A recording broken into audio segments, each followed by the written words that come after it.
But thank you so much for coming. It's my pleasure to introduce Jim Sparks. He is a Scrum Master at Midmark, and his title is Scrum Master versus Lego Master. Are they basically the same person? So I'm going to pass it along to Jim. Awesome. Thank you very much, Katie. I appreciate the opportunity to be here. Hopefully, this is my first Lunch and Learn with you guys. So if I fall on my face and make a fool out of myself, I will pull out the newbie card later on today. Don't you worry. But as Katie said, my name is Jim Sparks, and I am a Scrum Master with Midmark Corporation right now. In case you didn't know, Midmark, they make medical, dental, veterinary products and provide a lot of related services.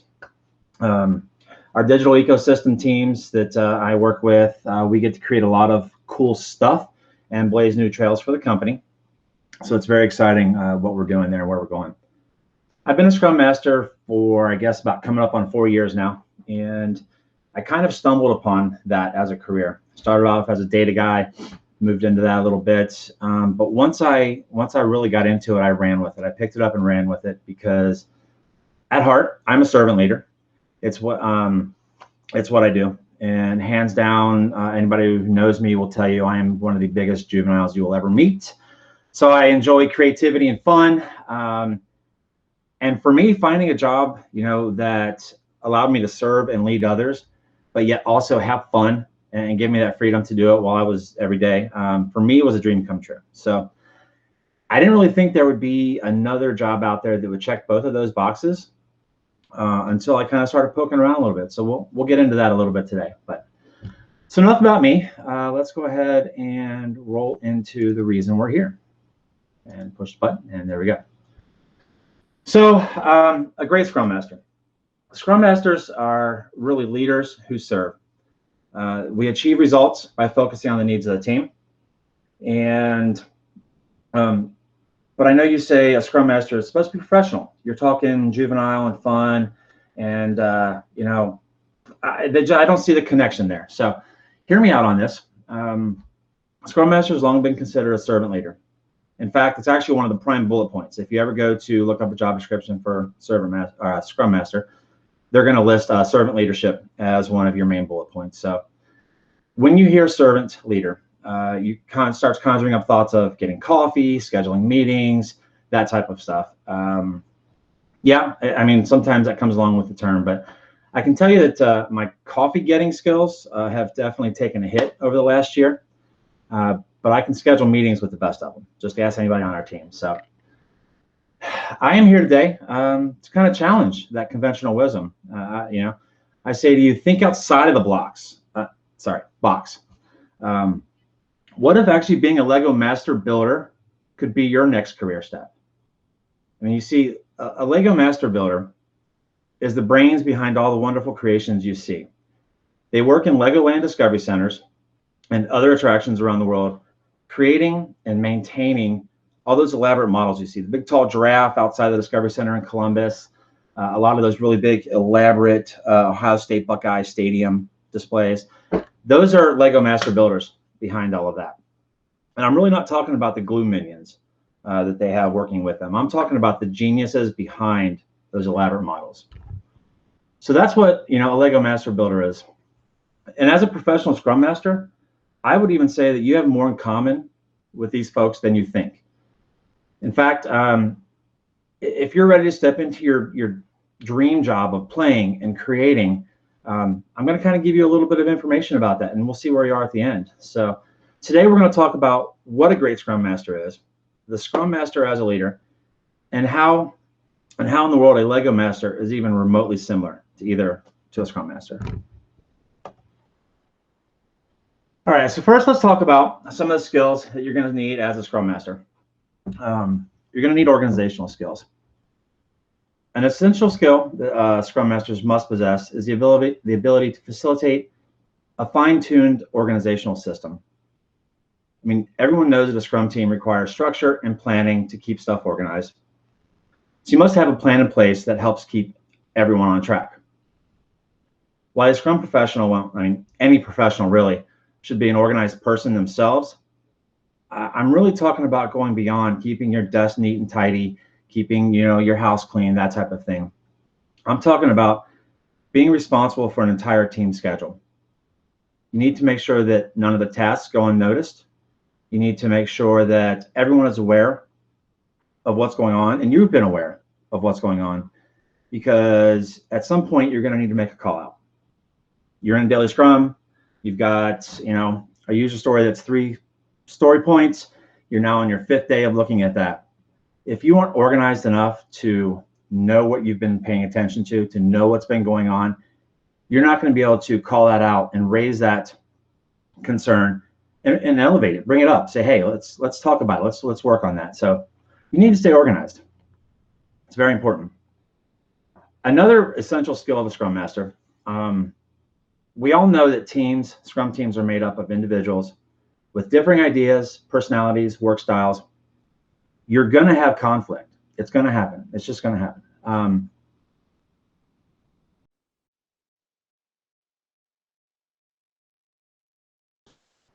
Jim, you muted yourself.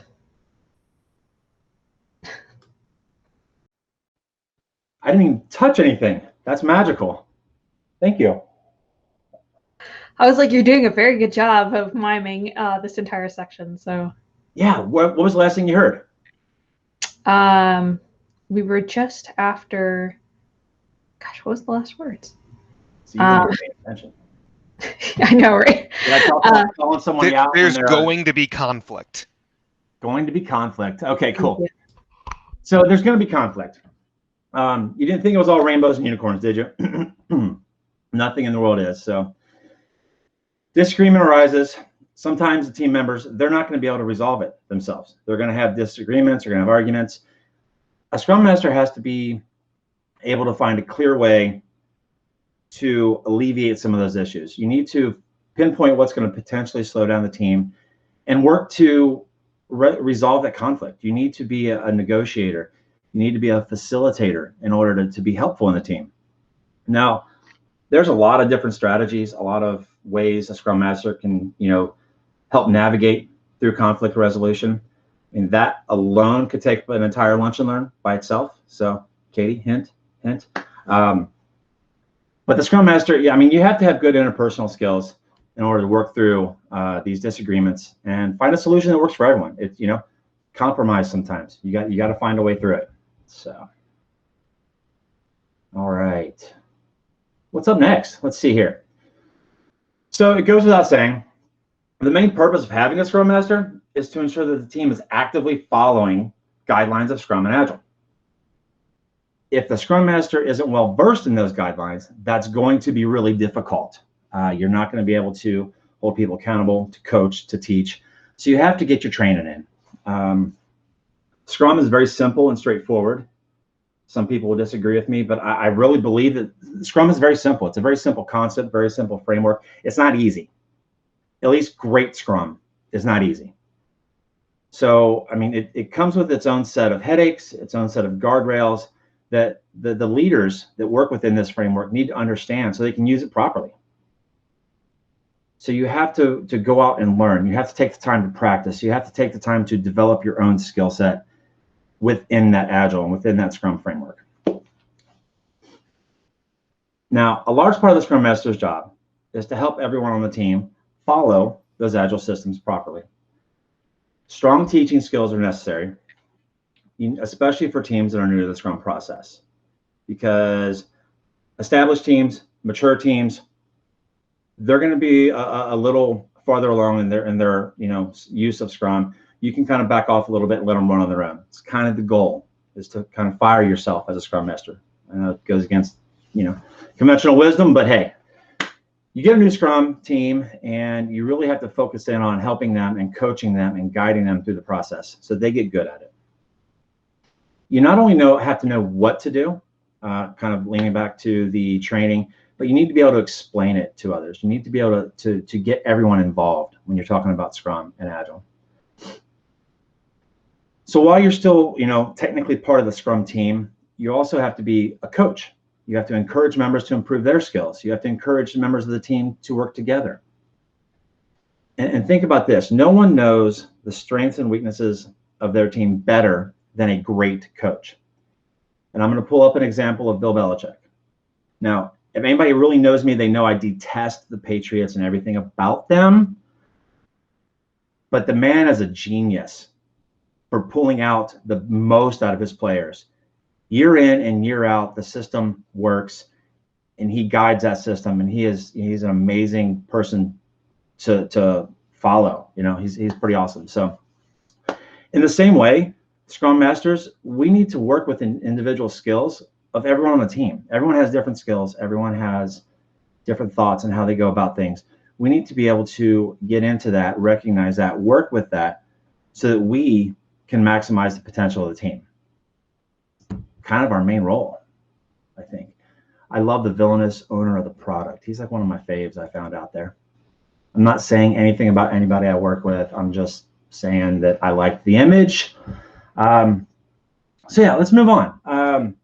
A Scrum Master, you'll hear me say leader, servant leader, leader who serves, depending on the term, kind of interchangeable with a Scrum Master, because for me, being a Scrum Master is not about being a master of the Scrum. It is about leading humans. It is about helping others get to the best version of themselves. So when you hear me talk about that, a lot of it is interchangeable in my mind. But the best leaders will show rather than tell. They're not going to just tell you what to do, sit behind a desk and tell you. They're going to get out front with you. They're going to lead. They're willing to jump in. They're willing to lead by example. There's a ton of research out there that has, shown that organizations with leaders who exhibit servant leadership, they have more satisfied employees and they have lower turnover rates. I mean, over time, it's proven out. The research has shown it. It's there. Servant leadership truly is about putting the needs of the entire team before that of the individual and helping others perform to the best of their abilities. They are responsible for guiding the entire development team, obviously to sticking to Scrum and the guidelines, but we don't have the authority. As a Scrum Master, we don't have the authority that the manager does. I can't just come in and say, do this because I'm your manager. Right? That's not, it's not how good managers run anyway, but as a Scrum Master, we don't have that authority. We supervise no one. So we have to be able to employ listening and empathy and commitment and insight while sharing power and authority with the team members, because we don't have that. We have to focus on empowering and uplifting those who work with us. I mean, that's how we get things done. Anybody has any questions, please feel free. If I'm going too fast, tell me, hey, ding dong, slow down. Anyways, moving right along. So let's talk about that a little bit. Servant leadership. John Maxwell, he's one of the most accomplished and well-known leadership experts in the world. He's known all around the world. He has said that the first step to leadership is servanthood. And I agree, So when you think of being a leader who serves, what does that mean to you? Really think about it. What is your definition of a leader who serves? Unfortunately, much to the chagrin of our teams, it doesn't mean bringing them tea and crumpets in the morning. I see you, Lisa. It doesn't mean removing every single impediment they face. It doesn't mean, brain fart. It means teaching them how to resolve issues on their own, empowering them to do these things. It means motivating and inspiring them to be the best version of themselves. What it really means is giving your team the information and the resources they need to work successfully. It does not mean doing their work for them, which to me is, that's kind of the main point. People say, servant leader, oh, you serve them. You do. Yes, but I don't serve them in the traditional way of serving people. So moving on here, let's see. Scrum Master as a leader. As a Scrum Master, have you ever been told you got to hit your targets, got to hit your milestones? We need to achieve your goals, okay? Don't lie. You've all been told that at some point in time in your career. I know this, but how are you going to do that? How can you, develop that product? How can you release, the most updated version of the increment? You really can't. You're not developing that product. You're not, eliciting requirements. You're not pulling those in from the stakeholders. You have to do it through your team. So servanthood and leadership refers to that focus and commitment, we have on the needs of people we lead. In order to do that, we have to understand their motivation. What is their definition of success? What motivates them to get up and go to work every day? What motivates them to move forward and be the best they can be? Is it, because of a personal reward? Are they motivated by intrinsic motivation? Are they, want to be the best they can? They have goals personally they want to achieve, or is it more external? Are they looking for a raise? Are they looking for a promotion? Do they want to move up the corporate ladder as quickly as they can? Or sometimes, worst case scenario, they're afraid of being punished. If I don't do this, someone's going to come in and punish me, write me up, or whatever it is nowadays. So you have to understand that, when leaders serve others, they're going to gain their followers. They're going to gain trust. They value, they trust, they respect every person they come in contact with. That's how you build loyal followers. That's how you build other leaders. Dun, dun, dun. Sorry, I may just randomly break out into song. And if that happens, I apologize. That's just what Eric likes. So I try to make Eric happy, and it happens. So moving on, a great leader seeks to develop and align a teammate's sense of purpose with the company mission even. I know. They have to be transparent. I let the team know that I'm going to spread the word about them. I'm going to network. I'm going to foster their desire and their goals. I'm going to be supportive of them in whatever manner I can. I want them to know they're not working in an isolated bubble. Even though, our teams, digital ecosystem teams, are located in Miamisburg, Midmark corporate location, the main hub, so to speak, is in Versailles, Ohio. We're not in a bubble. We're not off on an island, So I want them to know that, and I want them to be, aware of that. I want them to understand that their behavior, their performance, it's going to affect and impact them within the larger company setting, good or bad. If you start hearing things about, a developer, that developer down in Deco, man, he's really good. We need to tap into that and learn more from him, and maybe have her show us how she does things so we can take some of that goodness, back with us. The other direction, you get a bad name throughout the corporation, you want to run up, anyways. So I want them to understand that and really be involved in that. I will say that, you have to listen attentively.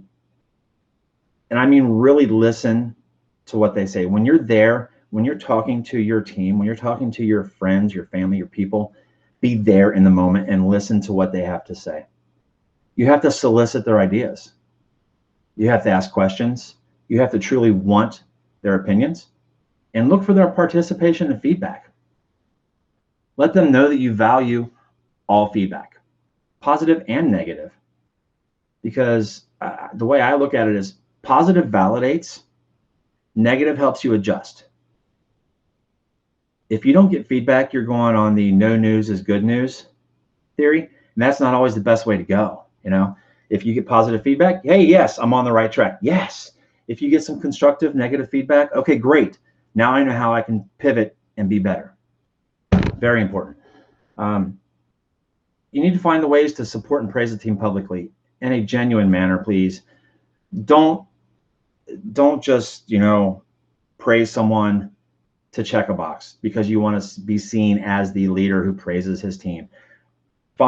Seek out opportunities to genuinely praise that team and do so in a genuine manner.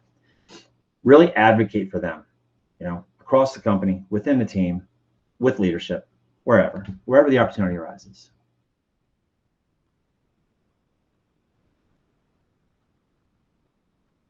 So moving along here, even when you're not in the front, you're still leading those. You're still leading the ones around you, mostly by example.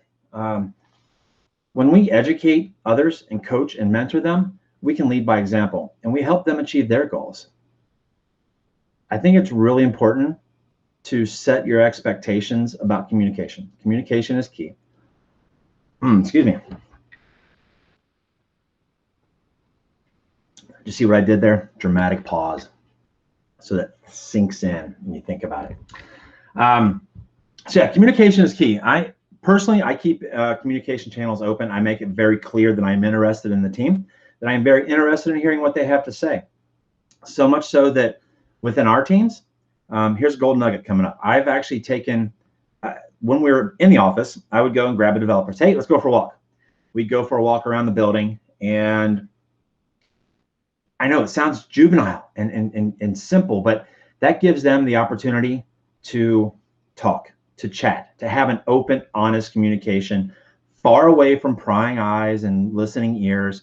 It builds that trust, and it opens that, you know, environment where they can say what they feel they need to say. And I think that's how you truly get into what is underlying any issues or any, you know, things are good. What's going on in their life, you know? Open up the communication. Those lately have been dubbed virtual walk and talks, because, well, you know, we can't really just go walking around the building anymore. So anyways, you know, trust is so important to me. Trust is, to achieve servant leadership, trust is one way to get there, and it's one of the most important ways. But also, while you're striving for that, trust is an end that is achieved. It's how you get there. Trusting builds trust, so it's kind of a two-way street. As you follow through on some of these actions, and you follow through on what you say you're going to do, even the hard things you say you're going to do, that's how you start to gain trust and loyalty within your teams. You can bring out the feelings of self-worth in other people. You can inspire them and motivate them to get higher and move farther than they would have done on their own. That's what a good leader does. It inspires their team to move forward. Jim, I have a question. This comes from Lauren. He asks, what do you see as the Scrum Master's responsibilities with regards to facilitating the development of a system architecture while moderating the concerns and requirements from UX development and product management?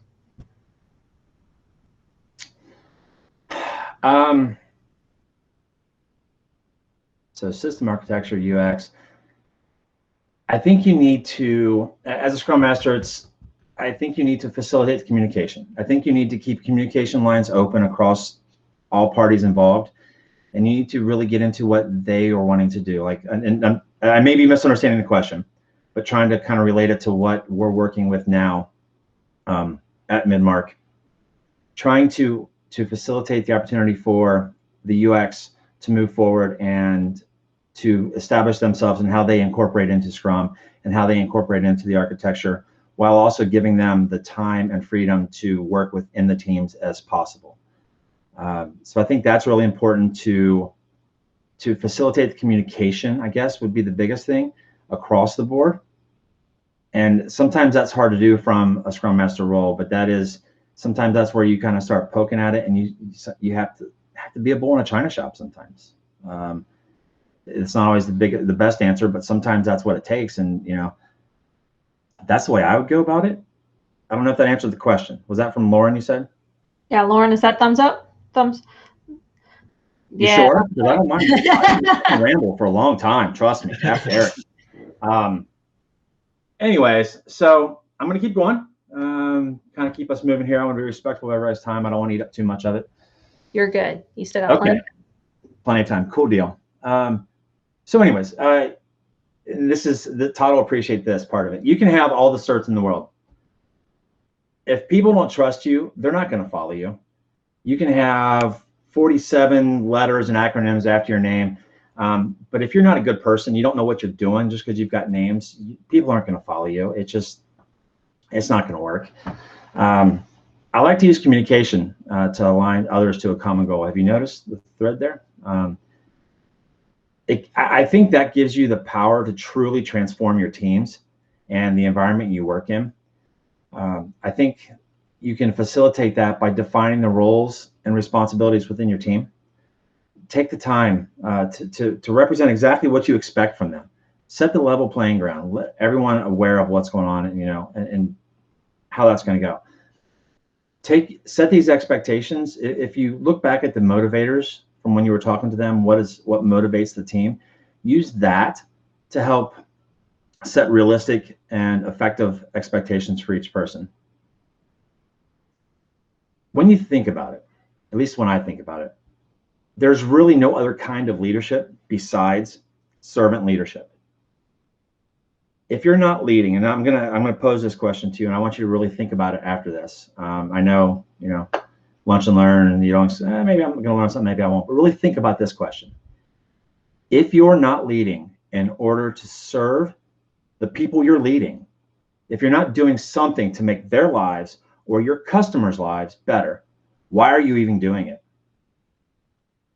If you're doing it for yourself, or if you're doing it for a paycheck, that's not leadership. You're just running through a self-interested agenda. It has to be bigger than yourself in order, if you want to be a great leader.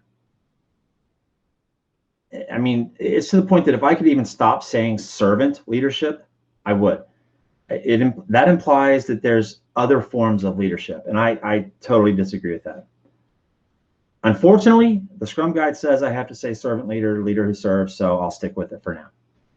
Because everyone knows what the Scrum Guide says goes. But wait, there's more. But wait, there's more. So by now you're asking yourself, wasn't there supposed to be something about Legos? That's how you got me here. The whole premise behind this talk was Scrum Master, Lego Master, they're interchangeable, basically the same person. You haven't said a word about Legos yet, really. I see Katie's got her little mini Katie in the window, and that's about it. But I'm getting there, I promise. Let's see if you agree with me after this. All right, so life of a Lego Master Builder. Playing with Lego for a living really sounds like a dream job. It was dreamed up by every child who grew up building your entire little worlds right there in front of you, playing with your Legos. And for a lucky few in the world, it is a true dream job that's come true. A Lego Master Builder is a real job with real accountabilities and even a real job description. So the Danish toy maker, that's Lego, they're Danish, they actually have a perfect job for AFOLs, they call them, which, I mean, see, they even have their own acronyms. It's got to be a real job, right? Acronyms. AFOL, that would be Adult Fans of Lego. I think I know one. They employ a full-time Lego Master Builder at each of its 8 Legoland theme parks and their 22 Legoland Discovery Centers located around the world. Highly recommend the one in Columbus. Been there multiple times. If you have children or not, it's a fun time to go. It is a blast. You get to play with Legos, and it's just so much fun. So I highly recommend that. But these lucky folks, I mean, they get to go to work every day. They create cool models. They play with the installations. All the things you see throughout Legoland and all of that are these guys.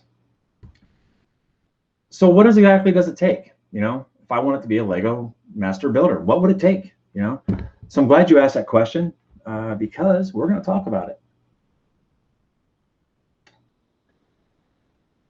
All right, so what I'm going to talk about, some of the topics we're going to talk here may sound a little familiar, especially to the Scrum Masters that are in audience. There's going to be a lot of similarities between the two jobs. There's leadership, mentoring, vision and creativity, communication, interpersonal skills. Those are some of the things at the top of the list. Technical skills definitely can't hurt. It's good to have those around. So, but don't get too nervous. It's all fun and games. When you boil it down, it's just all fun and games. So, as you see the model here, this is an example of some of these skills put into the real world and pulled together. Do we have any Star Wars nerds in the audience? Yes, no. We got one, two, a few here and there. So you're going to recognize this. You know what this is. This is the X-Wing Starfighter that Luke Skywalker made famous, 1977, by the way, episode 4, the first 3, travesty. But this model here is 42 times larger than the commercial X-Wing fighter you can buy in the box at Target. This project took the team 4 months to make and used more than 5 million pieces of Lego to do this. I don't know about you, but I have nightmares thinking about running that gauntlet in the dark of midnight. Yeah, bad basement, kids, Legos, bad story. This Lego model here weighed in at 45,000 pounds. That is a lot of tons, if you ask me.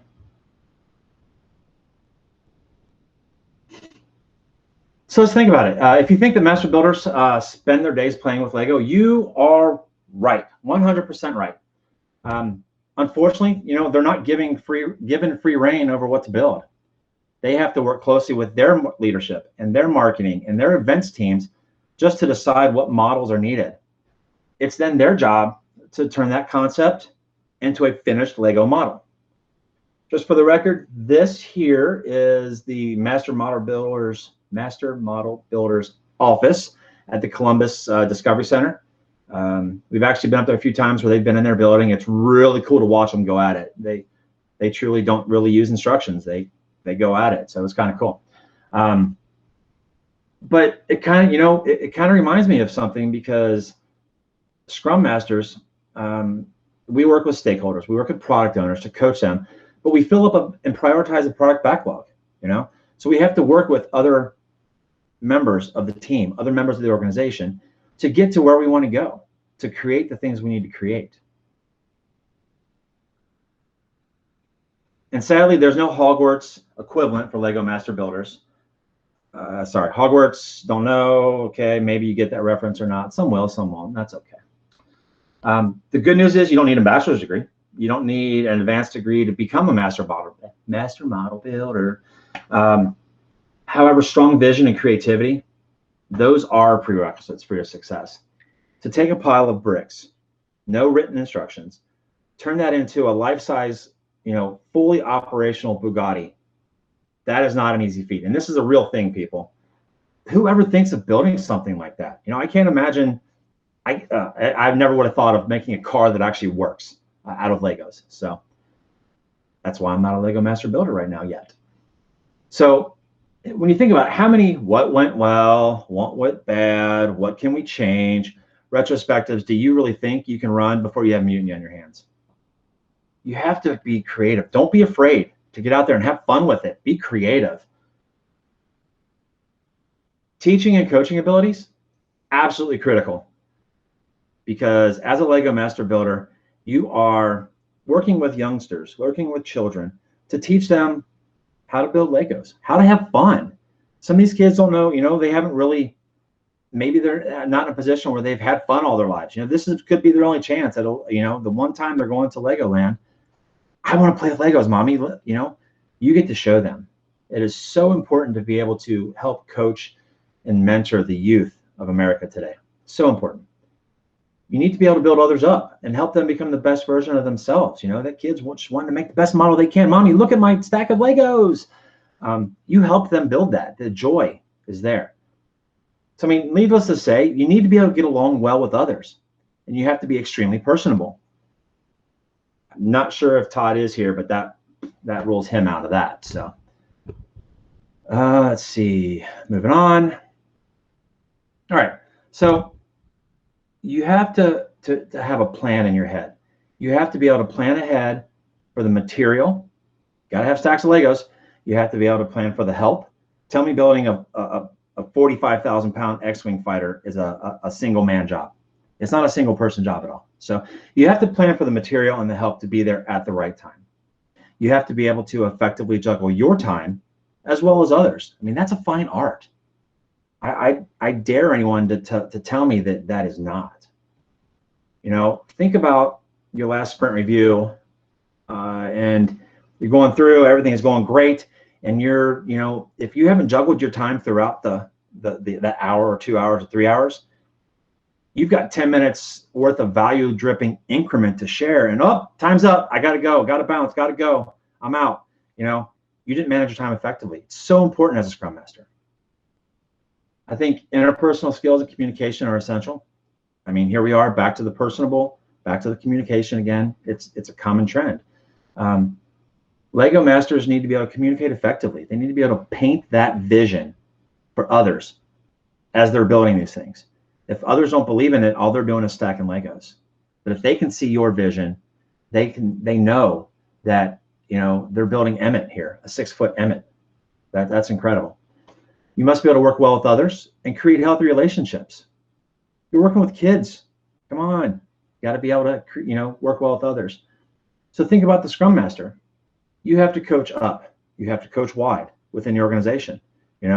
Not only are you there to facilitate a sprint review and a retrospective, or get your coffee or schedule your meetings, but you're also there as an evangelist for Scrum and Agile within your organization.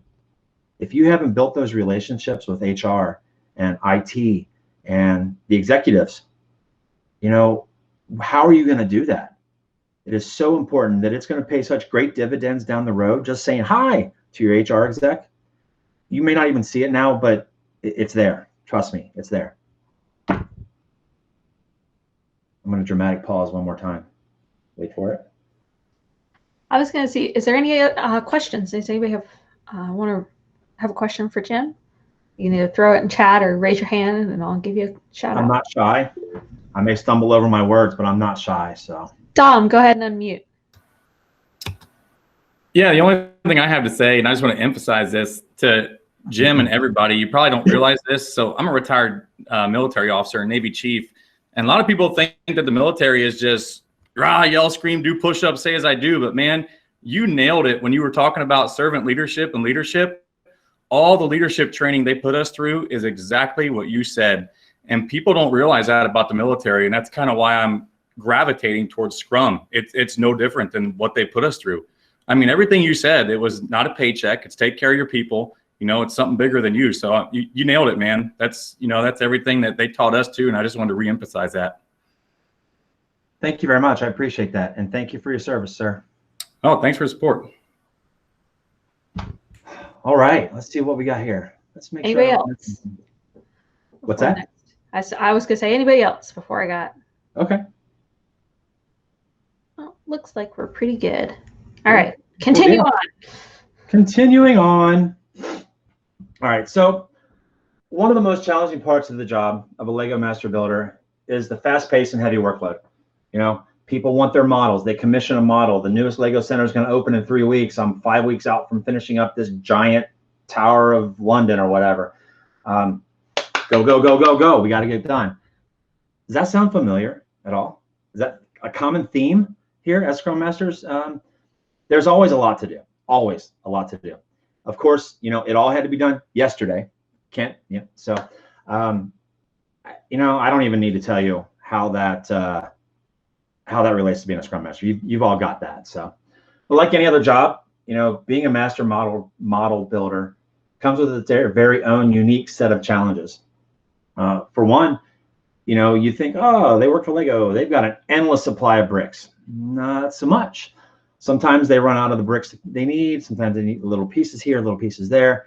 They run out of them, And I personally would have thought that wouldn't have been a problem for them, but apparently it is. I thought it only happened to me. So there are other impediments they have to move, other blockers, other slowdowns, other issues. They have kids to deal with. Come on now. Think about that one. Stuff breaks, models fall. Stay patient, stay positive. That is so important for a master. Gosh, I'm going to name it something else next time, Katie. I can't say that. Master model builder. So it's very important to stay that. And now, as a Scrum Master, it's also very important.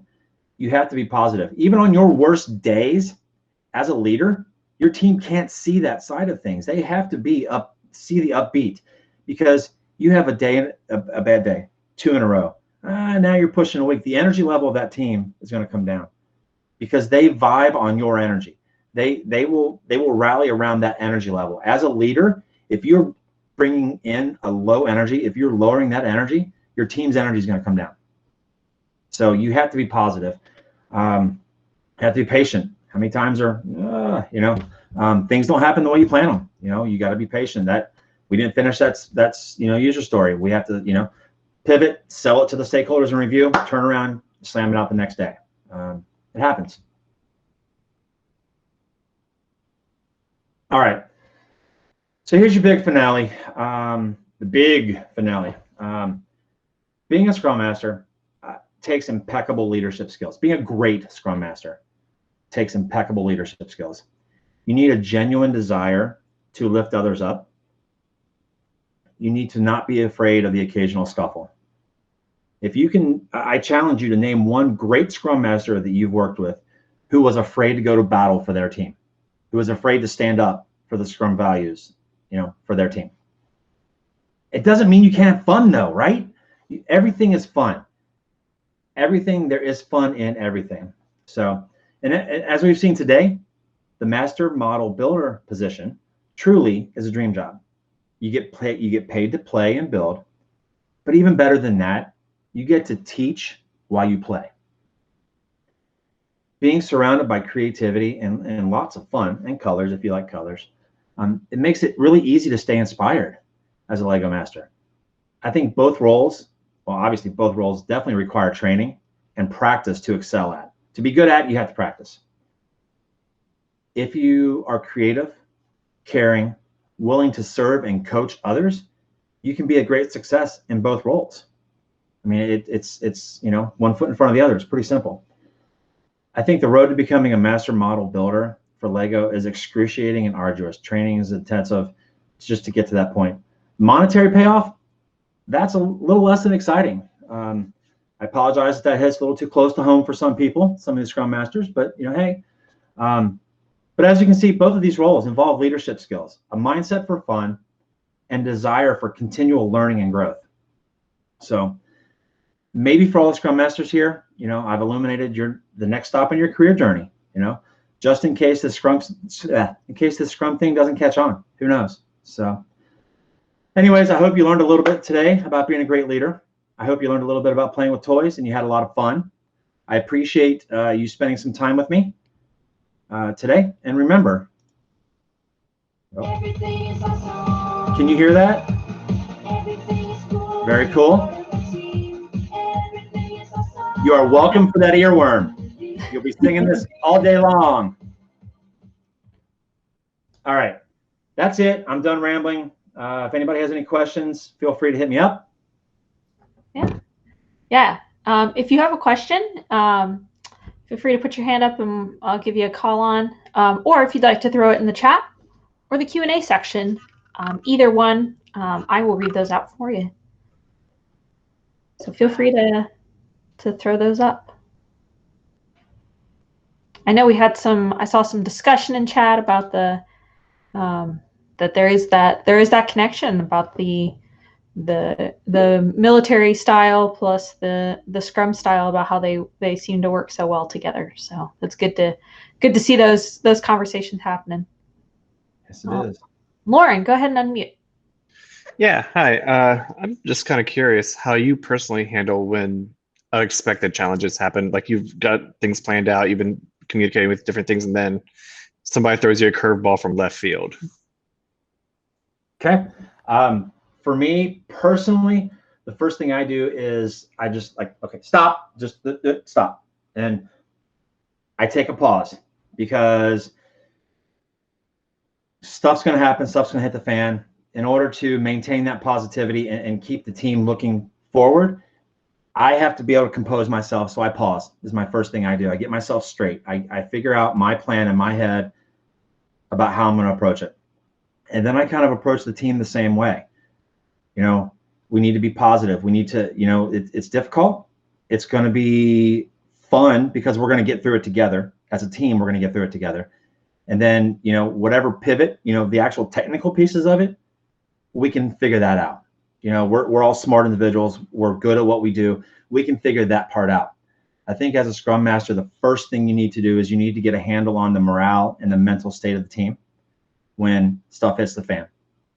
And I think that's in the wheelhouse of a great Scrum Master, you know. So I pause, I get myself straight, and then I go and get the team straight. And then once we're all, you know, back together, back to normal mentally, then we can approach intelligently without emotion how to solve those issues technically and, you know, logistically from the curveball that was just thrown at us. Thanks, sir. Anybody else? Other questions?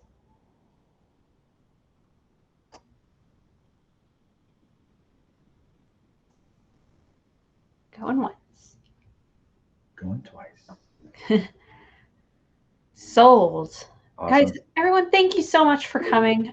We're so excited for you to be here. Like I said, we are recording. We will be putting this up online as soon as we did. So if you have someone you want to share it with, if you have a Scrum Master in your life that you're like, hey, check this out, feel free to hit that up. And Jim is going to be sending me the presentation. You'll be able to check that out on the Smart Data website, and take that there. Also, the recording will be there when we get that set up. If you want to get in contact with Jim, hit him up on LinkedIn. You can email me or hit me up on LinkedIn, and I can get you in contact together. And maybe go for your own walk and talk with Jim and see if there's something that you need help with, need somebody to bounce ideas off of. I know he would love to do that for you. Yep, bring it on. You're bringing the coffee though. Yeah. Bring BYOC. Bring your own coffee. There you go. So thank you so much, everybody. Go enjoy your lunch, and as a good Scrum Master would say, we ended early. So go and enjoy. Thank you very much, everyone. I appreciate you listening.